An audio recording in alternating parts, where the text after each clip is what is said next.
1970 اور اس کی دہائی میں بھارتی پنجاب میں سیاسی اور مذہبی حالات کافی کشیدہ ہو گئے تھے۔ بہت سے سکھ رہنما یہ سمجھتے تھے کہ دہلی کی حکومت ان کے حقوق نہیں دے رہی۔ سکھوں کی ایک بڑی تعداد کا مطالبہ تھا کہ پنجاب کو زیادہ خود مختاری ملے اور سکھوں کے مذہبی ثقافتی معاملات میں دہلی کم مداخلت کرے۔ اس ماحول میں جرنیل سنگھ بھنڈروالے ایک طاقتور مذہبی اور سیاسی رہنما کے طور پر ابھرے۔ انہوں نے نوجوانوں کو اپنے ساتھ جوڑا اور سرکاری پالیسیوں پر کھل کر تنقید کی۔ بھارتی حکومت کے مطابق بھنڈروالے اور ان کے ساتھی نہ صرف اسلحہ اکٹھا کر رہے تھے بلکہ پولیس اور سرکاری اداروں پر حملوں میں ملوث تھے۔ اس لیے انہیں خالصتان تحریک کا عسکری رہنما سمجھا جانے لگا۔ بھنڈروالے اور ان کے مسلح حامیوں نے امرتسر کے گولڈن ٹیمپل ہرمندر صاحب کو اپنی پناہ گاہ بنا لیا۔ گولڈن ٹیمپل سکھوں کے لیے سب سے زیادہ مقدس مقام ہے۔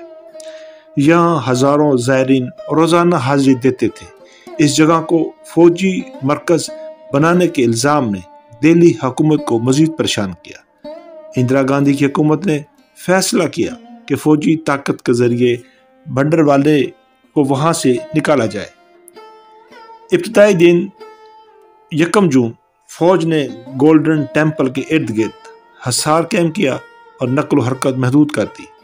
5 جون کی رات بھارتی فوج نے مرکزی حملہ شروع کیا اور بھارتی اسلحہ، توپیں اور ٹینک استعمال کیے گئے۔ 6 جون شدید لڑائی کے بعد فوج نے گولڈن ٹیمپل پر کنٹرول حاصل کر لیا۔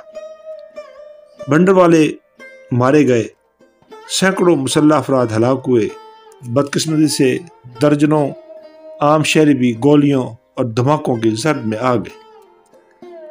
اکال تخت کی تباہی اور گولڈن ٹیمپل کے اندر موجود اکال تخت تقریباً مکمل طور پر تباہ ہو گیا، جو سکھ مذہب کی سب سے بڑی علامت تھی۔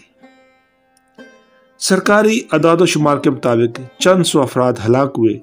غیر سرکاری رپورٹ کے مطابق لاکھوں کی تعداد میں لوگ یہاں پر جو مارے گئے بتلائے جاتے ہیں۔ فوجی اور شہری دونوں طرف سے بڑا جانی نقصان ہوا۔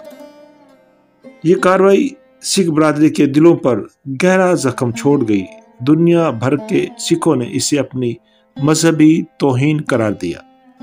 4 ماہ بعد، اس وقوعے کے 4 ماہ بعد وزیر اعظم اندرا گاندھی کو ان کے 2 سکھ باڈی گارڈ نے قتل کر دیا۔